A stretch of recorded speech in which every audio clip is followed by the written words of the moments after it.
Narendra Modi meets Vladimir Putin, India. Russia signs pact for 2 more units of Kudankulam nuclear plant. India and Russia on Thursday signed the much-awaited agreement on setting up of 2 more units of a nuclear power plant in Tamil Nadu and decided to give a new direction to the defense cooperation between the two great powers.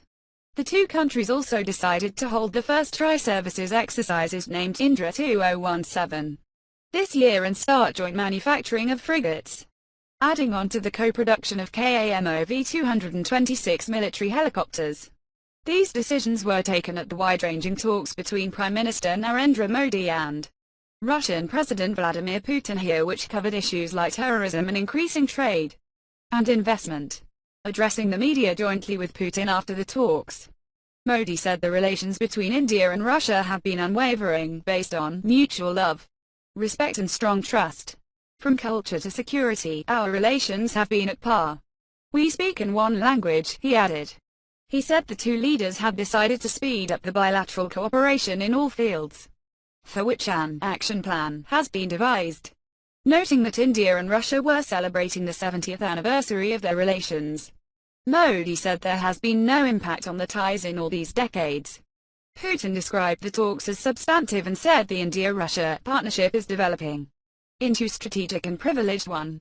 A joint declaration issued after the talks said that the Indian-Russian special and privileged strategic partnership is a unique relationship of mutual trust between two great powers. It said the relationship covers all areas of cooperation, including in the spheres of political relations, security, trade and economy, military and technical field, energy, scientific, cultural and humanitarian exchanges, and foreign policy. The relationship helps promote national interests of both countries and contributes to the establishment of a more peaceful and just world order. The declaration said, among the major outcomes of the summit meeting was the signing of the agreement on setting up of Units 5 and 6 of the Kudankulam nuclear power plant (KNPP) with the Russian help in Tamil Nadu, which Modi said will further strengthen the ties between the two countries. We welcome the conclusion of the General Framework Agreement and Credit Protocol for Units 5 and 6 of the Kudankulam nuclear power plant, said a vision document issued after the Modi-Putin talks. The reactors will be built by India's Nuclear Power Corporation of India Limited (NPCIL) and Russia's Atomstroy Export Company, a subsidiary of Rosatom, the regulatory body of the Russian nuclear complex. Each of the two units will have a capacity to produce 1,000 megawatts of power. The document, titled A Vision for the 21st Century, said economies of India and Russia complement each other in the energy sector and both countries will strive to build an energy bridge.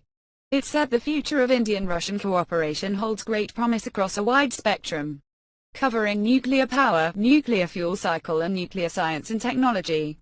We will strive to build an energy bridge between our states and expand bilateral relations in all areas of energy cooperation, including nuclear, hydrocarbon, tidal and renewable energy sources and in improving energy efficiency, it said. The growing partnership in the nuclear power sector between India and Russia has opened opportunities for developing advanced nuclear manufacturing capabilities in India in line with India's Make in India initiative, the declaration said. India and Russia commit themselves to earnestly implement the Programme of Action for Localization in India, signed on the 24th of December 2015, and to encourage their nuclear industries to engage closely and foster concrete collaborations. It said, the current nuclear power generation capacity of all 22 nuclear power reactors is 6,780 megawatts. In October 2015, a joint statement between Modi and Putin promised the signing of a GFA on the nuclear units by December 2016, after an interministerial group cleared the project. It was sent to the Prime Minister's office for approval. But, sources said, the credit protocol, or a line of credit that Russia was to provide, proved to be a hurdle. The two countries also said that there has been a steady and demonstrable achievements in bilateral civil nuclear partnership, including advancing nuclear power projects at the Kudankulam site and transforming it into one of India's largest energy hubs. Cooperation in the peaceful uses of nuclear energy has emerged as one of the hallmarks of the strategic partnership between the two countries, contributing to India's energy security and energizing broader scientific and technological cooperation, as per the document. Talking about terrorism, Modi said the views of the two countries are similar on the problem in whichever form it exists, whether in Afghanistan, Middle East or Asia Pacific. India and Russia stand together on terrorism and new challenges to the security, he said. Referring to trade, Modi said the two countries were close to achieving the target of $30 billion by 2025. At present, trade between the two nations stands at $7.8 billion, down from $10 billion in 2014. Russian investment in India is $4 billion while Indian investment in Russia is $8 billion, Putin noted.